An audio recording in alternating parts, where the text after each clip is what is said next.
مجھے بادل اٹھا لائے تقریباً جھپٹا تھا۔ تم لوگ کب آئے؟ وہ بیڈ سے اتری ابھی جب آپ شعر و شاعری میں کھوئی ہوئی تھی۔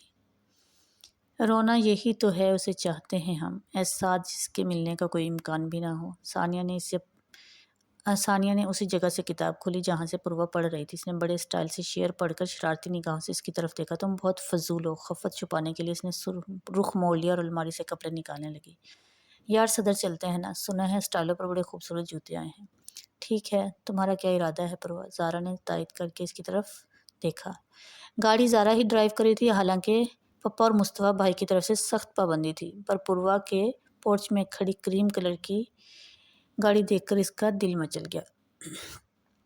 پوروا نے چابی مانگنے پر کوئی سوال جواب نہیں کیا۔ اندھا کیا چاہتا ہے دو آنکھیں۔ وہ خوشی خوشی ڈرائیونگ سیٹ پر بیٹھی۔ راڈو تک تو چھوٹی موٹی بے قاعدگیوں کے ساتھ اس نے ڈرائیونگ کر ہی لی، پھر اسے آگے جانے کی کیا ہوا کہ اسٹیئرنگ اس کے قابو میں ہی نہیں رہا۔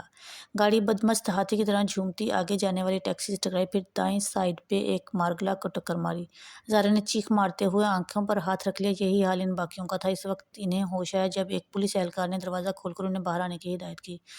اچھا خاصا مجمع لگ گیا تھا۔ ٹیکسی کو اچھا خاصا نقصان پہنچا تھا، پر صد شکر کہ ڈرائیور اور سواری محفوظ تھے۔ مارگلا کو معمولی سے نقصان ہوا تھا، مگر دونوں گاڑیوں کے ڈرائیور غصے اور کینہ دوز نگاہوں سے انہیں دیکھ رہے تھے۔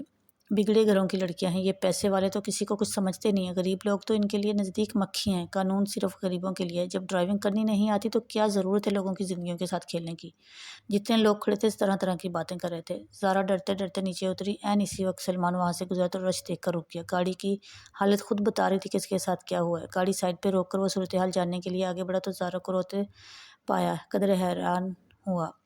ٹریفک سارجنٹ اسے پہچانتا تھا۔ مختصر اس سارے واقعے کا خلاصہ بتایا۔ سلمان نے ٹیکسی والے کا نقصان بھرا، مارگلا والے کو فارغ کیا اور پھر ان کی طرف متوجہ ہوا۔ زارا اسے سامنے پا کر مطمئن ہو چکی تھی۔ اس نے سخت نگاہوں سے چاروں لڑکیوں کو دیکھا۔ گاڑی کس کی ہے؟ اس نے زارا سے سوال کیا۔ جواب ثانیہ کی طرف سے آیا۔ اس کی۔ اس نے ہاتھ سے پوروا کی طرف اشارہ کیا۔ ڈرائیونگ لائسنس ہے آپ کے پاس؟ وہ براہ راست پوروا سے مخاطب ہوا تو اس کی روح فنا ہو گئی۔ یہ سارا چلا رہی تھی؟ میں نہیں، اس نے جان چھڑائی۔ اگر ٹیکسی کے ساتھ کسی انسانی جان کو نقصان پہنچا تو میں آپ لوگوں کو کبھی معاف نہ کرتا، مگر آئندہ اس طرح کی لاپرواہی میں برداشت نہیں کروں گا۔ شام کو مصطفیٰ کی طرف آؤں گا۔ نہیں سلمان بھائی، ایسا مت کیجیے گا، وہ تو مجھے بہت ڈانٹیں گے۔ آئی سویئر آئندہ ایسے میں نہیں کروں گی۔ وہ منتوں پر اترتے سلمان کو ڈھیلا پڑ گیا۔ آپ گاڑی میں بیٹھے، میں فون کرتا ہوں تاکہ یہ گاڑی گیراج بھجوائی جا سکے۔ اس نے چاروں کو گاڑی میں بیٹھنے کا حکم دیا۔ چاروں ناچار بیٹھی۔ زارا اب بھی ڈر رہی تھی۔ اس نے ثانیہ کے گھر کا ایڈریس بتایا۔ ارم اور پوروا کے ساتھ وہیں اتر گئی۔ وہ واپس چلا گیا تو اس نے سکون کا سانس لیا۔ پوروا کی گاڑی کا ٹھیک ٹھاک نقصان ہوا تھا۔ زارا اس پہ شرمندہ تھی، مگر پوروا نے نرمی سے اسے ٹوک دیا۔ تم میری دوست ہو، یہ چھوٹے موٹے نقصان خاص اہمیت نہیں رکھتے۔ زمان علی اچھے خاصے عشاء کی نماز پڑھ کر لوٹے۔ حوریہ سے دودھ گرم کرنے کو کہا۔ وہ ٹی وی لاؤنج میں بیٹھی ڈرامہ دیکھ رہی تھی۔ اسی وقت حکم کی تعمیل میں باورچی خانے کی طرف بڑی۔ دودھ لا کر ٹیبل پر رکھا۔ زمان صوفے کی بیک سے ٹیک لگائے نیم آنکھوں سے دراز تھے۔ ابو جواب نہ پا کر عجیب سا احساس ہونے پہ اس نے ان کے کندھے سے لایا۔ ابو اب کہ وہ اونچی آواز میں بولی تو ان کا سر بیگ سے ڈھلک گیا۔ حوریہ کے لبوں سے نکلنے والی چیخ بے ساختہ تھی۔ اس نے سارے گھر کو دہلا دیا۔ ولید اور تیمور اپنے اپنے کمروں سے نکل آئے۔ ان کے پیچھے ہوا سے باختہ سفرہ بیگم تھی۔ ولید اسی وقت ڈاکٹر طارق کو لینے چلا گیا۔ یہ اب نہیں رہے۔ حوریہ کو خبر ہی نہیں تھی کہ کب وہ ہوش سے بیگانہ ہوئی۔ ولید نے اسے باہوں میں لے لیا تھا۔ تعزیت کرنے والوں کی روز اچھی خاصی تعداد ہوتی۔ مصطفیٰ کے گھر والے روز ہی آتے۔ پڑوس سے حامد اور اس کی بیوی بھی چلے آتے۔ ساجدہ تو ان سب کو حوصلہ دیتی۔ اس کے نرم لہجے میں جادو سادہ صفورہ بیگم اسے پسند کرنے لگی تھی۔ زمان صاحب کی موت کے شروع دن میں وہ حد سے زیادہ نڈھال تھی تو یہ ساجدہ ہی تھی جس نے کہہ سن کے انہیں کھانا کھلایا، دوا دی، ان کا سر دبایا۔ ایک دن وہ نہیں آئی تو انہوں نے اس کی غیر موجودگی کو بری طرح محسوس کیا۔ دوسرے روز وہ آئی تو انہوں نے اس کے شکایت کر ڈالی۔ زارا اور ثنا کو بھی اس کی پھرتی پسند آئی تھی۔ وہ بالکل گھر کے فرد کی طرح ہر کام میں حصہ لے رہی تھی، زندہ دل، شوخ اور ہنس مکھ۔ مصطفیٰ بھی بیچ بیچ میں آتا اور بڑے سلیقے سے چائے پانی کا پوچھتی۔ اب وہ بھی اس کا نوٹس لینے پر مجبور ہو گیا تھا۔ ساجدہ اس سے ٹھیک ٹھاک بے تکلف ہو چکی تھی۔ پولیس کسٹڈی میں حمید جوکیوں کی حالت روز بروز بگڑتی جا رہی تھی۔ اب تو کھانا پینے کی بھی شدید دقت ہونے لگی تھی۔ اس کی حالت کے پیش نظر ڈاکٹر کو دکھانے کا فیصلہ کیا گیا تو اس نے سختی سے منع کر دیا۔ اسے موت کے فرشتے کے قدموں کی آہٹ دن بدن قریب آتی محسوس ہو رہی تھی۔ اس کی دلی خواہش تھی کہ کسی نہ کسی طرح سلیمان اور پوروا کو رخصت کروا کر لے جائے۔ اس روز اپنی نازک حالت کی بدولت سے نواز سے بات کرنے کی اجازت مل گئی اور یہ ان دونوں کے درمیان آخری گفتگو تھی۔ نواز، میری ڈیڈ باڈی انتہائی رازداری سے میرے آبائی گاؤں لے جا کے دفنا دینا۔ پوروا کو پتہ نہیں چلنا چاہیے، اس کا جذباتی پن اس کی زندگی کے لیے خطرہ بن سکتا ہے۔ بعد میں اسے پتہ چل جائے گا، تب تک شاید اسے صبر آ جائے۔ میرے بعد اس کا حد سے زیادہ خیال رکھنا، تم میرے وفادار ہو اور مرتے دم تک وفاداری نبھانا، میں تم سے یہی توقع رکھوں گا۔ آج حمید جوکھیو حد سے زیادہ جذباتی ہو رہا تھا۔ میری موت کے بعد جتنا جلدی ہو سکے سلیمان کو رخصتی پر آمادہ کر کے پوروا کو اس کے گھر بھجوا دینا، اور وہاں ہوگی تو میری روح کو بھی سکون رہے گا۔ ایک باعزت شخص کی بیوی بن کر وہ محفوظ ہو جائے گی۔ جتنا جلدی ہو سکے یہ کام کرنا، میرے پاس وقت کم ہے۔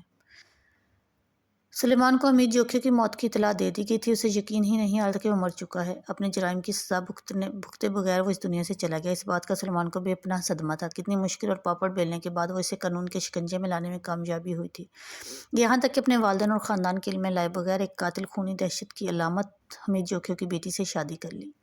وہ بخوبی اندازہ لگا سکتا تھا کہ اس راز کے انکشاف کے بعد کیا ہو سکتا ہے۔ معاشرے میں اس کی حیثیت تھی، ماں باپ کی خاندانی نجابت میں کلام ہی نہ تھا۔ وہ خود اعلیٰ تعلیم یافتہ، اسمارٹ، خوبرو اور ایک اچھی پوسٹ پر کام کر رہا تھا، اور حمید جوکھیو کی بیٹی، جس کی اس نے شکل تک نہ دیکھی تھی، جانے کیسی تھی۔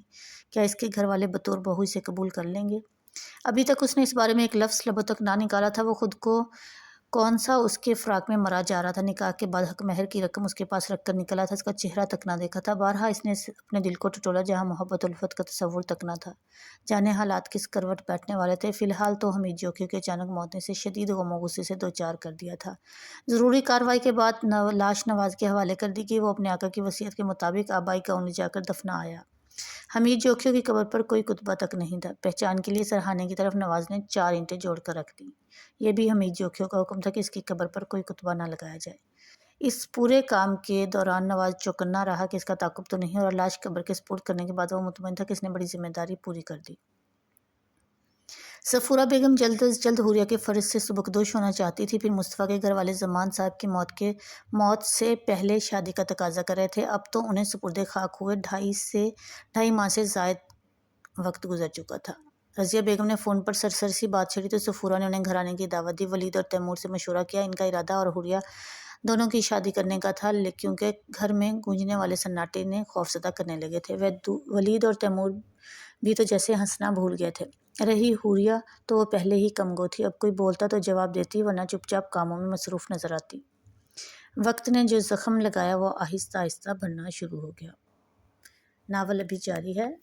اگلے حصے کے لیے چینل کو سبسکرائب کریں، ویڈیو کو لائک اور شیئر کریں، اور کمنٹ سیکشن میں بتائیں کہ آپ کو ناول کیسا لگا اور اس کے اگلے حصے میں کیا ہوگا۔